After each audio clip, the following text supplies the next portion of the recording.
কুমড়ো ছক্কা রান্না করতে আপনারা সবাই জানেন, কিন্তু কোন মশলা ফোড়নে দিলে বা কোন মশলা এই সবজিটার সবার শেষে ব্যবহার করলে এই কুমড়ো ছক্কাই হয়ে যায় অনবদ্য, সেটা জানাতেই আজকে আমার নতুন রেসিপি।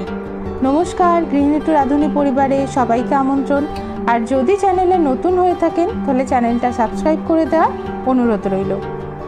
আমার সেজ কাকিমা এই কুমড়োর ছক্কা দারুণ রান্না করতেন, তার থেকেই শেখা আমার এই রেসিপি, আর সেটাই আমি আপনাদের সাথে শেয়ার করছি।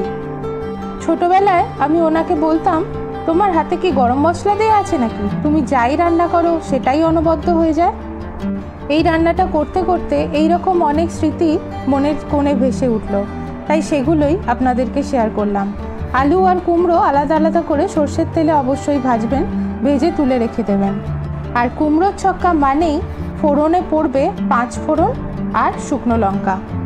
আমি একটু কাঁচা ছোলা ভিজিয়ে রেখেছিলাম, দিয়ে দিলাম কাঁচা ছোলাগুলো।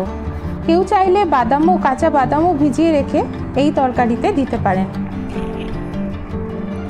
তারপর মশলা বলতে কিছুই নেই, নুন, হলুদ, কাশ্মীরি লঙ্কা গুঁড়ো দিয়েছি, আর আদাটা আমি একটু শেষের দিকে দেব। দিয়ে দিলাম পোড়ানো নারকোল। এই নারকোলটা দিলে এই কুমড়োর ছক্কাটা খুব সুন্দর খেতে হয়। তারপর মশলার সাথে নারকোল খুব ভালো করে ভাজা ভাজা হয়ে গেলে আমি দিয়ে দেব আমার ভেজে রাখা আলু আর কুমড়ো একসাথে। এই আলু কুমড়ো এই মশলার সাথে খুব ভালো করে মিশিয়ে নিয়ে রান্না করতে হবে।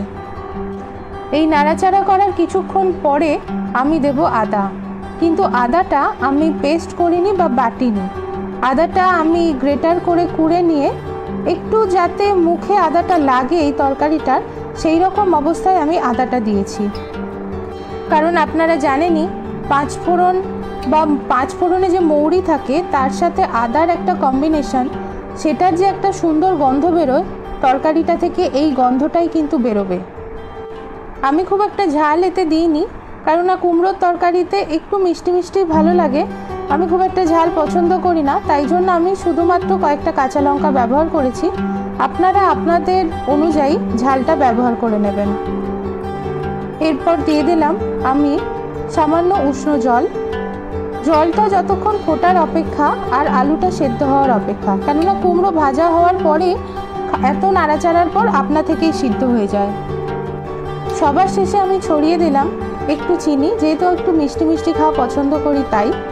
আর দিলাম ধনে আর জিরে আমি শুকনো খোলায় রোস্ট করে ভেজে রেখেছিলাম, আর সেটাকে গুঁড়িয়ে রেখেছিলাম।